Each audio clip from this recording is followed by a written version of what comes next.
Well, I didn't even know what courting was, so I actually just read about it. So courting speaks like they say it's like there's no touching, there's no kissing, things like that, right? So dating to me and courting is like just kind of explain it. Dating, I feel like you can hold hands, you can actually. I mean, you're not gonna be kissed on the first date, you know. But once you get to know that person, yes, affection is okay. Of course, as Christians, we don't, you know, what I'm saying, say have sex with the person, but you can have some type of affection with hugging and kissing, because you need to have that compatibility and knowing if you guys click emotionally in that type of area. So I don't really agree with the courtney of not touching, not holding, not kissing, anything like that, because I really need to feel the passion that you have for me, the emotion that you have for me, to see if our energy is matching. So what if she can't control herself though? What if she start kissing them? Next thing you know, you laid out on the floor somewhere. You both gotta be, you know what I'm saying, mature about the situation. You gotta be wise, and you also gotta stay in prayer. You know, you gotta be on one accord. I mean, if things does happen, you know what I'm saying, of course you ask for forgiveness and you guys go back and talk about it. You gotta be grown adults about it. You know, you gotta continue to have that communication where you guys are in your walk, how you want to become stronger. And you know, some people do slip up, but you know what I'm saying, that's the whole thing about grace and God's grace on our lives, that, you know what I'm saying, we can repent, we can go back to him and also talk about certain things to get over that hump. So it's not a killer thing in your life, but you know, you have hope. I have no idea. Well, I think it's a thin line. I mean, usually courting seems more, I don't know, courting seems more purposeful to me. I think sometimes you could say it's casual dating, which is just kind of going, maybe grabbing a cup of coffee. But usually when I think of courting, I think of this trajectory, there's a direction, there's a more deliberate aspect to it. I think courting, you have an intention of like wanting to spend a lot of time with that person and kind of not fully invest your time, but somewhat, you know, care about the time that you're spending. Whereas dating is just kind of like, oh, you know, am I interested in this person? And do they share the same personality traits as me? Whereas courting, it's more something more deeper than that.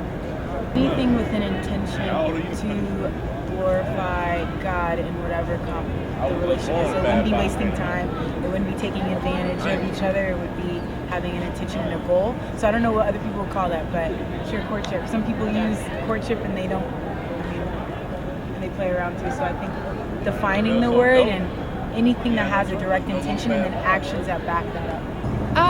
So I would say that courting is when you have the intention of marriage as an end goal.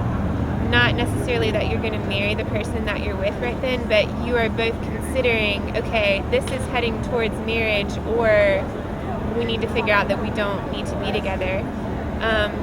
Whereas I think dating, there tends to be a lot more of just like a casual, I'm just checking this out. And I personally just don't know if there's room for dating in a gospel-centered life. Not that you can't like go out with people casually, but I just mean if you don't have in your mind the end goal of I'm trying to check out if I want to be married to this person or not, like that always has to be the goal. There's no room for playing around and playing games. Like that's not living a responsible life and stewarding your own heart or caring for another person's heart.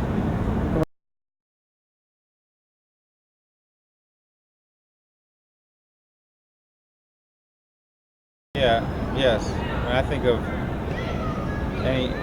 most Christian men that I know, most single Christian men that I know, including myself, want to date with a purpose. And so if that purpose isn't courting and then eventually marriage, then I don't really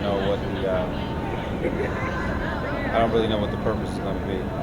Okay. So I think it can be a waste of time. Because I mean, some people might look at it as a waste of time because they might be hurt. I don't look at it as a waste of time. Look at, you take the positive of what you learned during that situation. You learn what you did wrong. You look back on your life, what you did wrong. You look back on your life and what you did right. You take that. You don't become bitter. You try not to become bitter. You pray about it. You become a better person for the next person who you might meet. You know? So you don't look at it as a waste of time. Yeah, I would say so. Well, I think that would just frustrate me a lot. But even more, like my thoughts is more than like just being potentially a waste of time. It just sounds like a really good way to hurt each other. And because then if after 3 years of you guys becoming incredibly close, you like decide, no, like I don't want to marry you, like it's just gonna hurt for a long time. So I just don't think that's a good idea.